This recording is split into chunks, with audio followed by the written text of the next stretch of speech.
နေ့ကကျွန်တော်ဘယ်မှာသွားပြီးရောင်းမှာလဲဆိုတော့ရန်ကုန် Motorsport Complex ပေါ့နော်ဒီနေ့ကနောက်ဆုံး practice လုပ်ရတဲ့နေ့ပေါ့နော်မနေ့ပြန်ကျွန်တော် August 1st နဲ့ကျွန်တော် second ကကြတော့ဒီပြိုင်ပွဲတွေစပြီးလုပ်တော့မယ်ပေါ့နော်အဲ့ဒီအတွက်ကြောင့်ကျွန်တော်ကဒီဗီဒီယိုလုပ်လိုက်ရတဲ့အကြောင်းရင်းကအခုဒီကားတွေကိုပြမယ် drifting တွေလုပ်နေအောင်ပြမယ်အပြင်ကိုကျွန်တော်တို့ဒီကိုသွားပြီးတော့ကြည့်မယ်ပြေးသက်တွေကိုလည်းကျွန်တော်ဖိတ်ခေါ်ချင်တယ်ပေါ့နော်ဘာလို့လဲဆိုတော့ကျွန်တော်တို့ဒီမြန်မာနိုင်ငံမှာလည်းဒီမျိုး drift လုပ်နိုင်တဲ့အရေးချင်းပစ္စည်းတွေ parts တွေကျွန်တော်တို့ကားတွေကျွန်တော်ရှိတယ်ဆိုတဲ့ဟာကိုလည်းအခုကျွန်တော်နေရာအတိအကျလည်းကျွန်တော်ရှိလာပြီဆိုတော့လာကြည့်ဖို့ကျွန်တော် suggestion လေးချက်ပေးချင်တယ်ပေါ့နော်ထိုင်းကနေပြီးတော့ judge တွေပေါ့နော် junior တွေ judge တွေအကုန်လာပြီးတော့ဒီနေ့ကားတွေကိုဒီမှာဆိုကျွန်တော် Dino Grand ဆိုတဲ့ IRV တို့ပြီးတော့ဒီမှာ sticker ကပ်ပေးတယ်ကျွန်တော်ဒီ livery တွေကျန်တဲ့ sponsorship တွေအများကြီးလက်လာကြတယ်ပေါ့နော်ဒီကျွန်တော်တို့ Car Pro တို့ Net Jobs တို့ကျွန်တော်တို့ Down Fan မြန်မာတို့အများကြီးလာကြတယ်ပေါ့နော်အဲ့တော့ကျွန်တော်တို့ဒီ engine ကွဲလူတွေလည်းကျွန်တော်ဒီနေ့ကွဲပါပြီဒီနေ့ပဲကျွန်တော်တို့ engine တွေပြန်ချ engine တွေပြန်လုံးပြီးကျွန်တော်တို့အကုန်လုံးပြန်တင်ဒီနေ့ပြန်လုပ်ကြတယ်ပေါ့နော်အကုန်လုံးအဲ့လိုမျိုးဆိုတော့အခုကျွန်တော်ခဏနေကြရင်ကြတော့ drifting footage တွေကျွန်တော်လာမယ်အဲ့အလေးတွေကိုကျွန်တော်ဆက်ပြီးကြည့်လို့ရတယ်အကယ်၍မဆောင်နိုင်ဘူးဆိုလည်းကျွန်တော်တို့2မိနစ်ပြတ်ချတဲ့ကိုတခါတည်းကြော်လိုက်လို့ရပါတယ်ဗျာနော်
အဲ့တော့အခု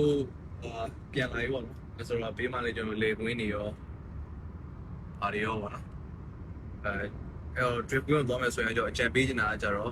sunscreen တော့နည်းနည်းတော့နေလိမ့်တော့ကျွန်တော်ပုံစံကြည့်ပြီးမသိဘူး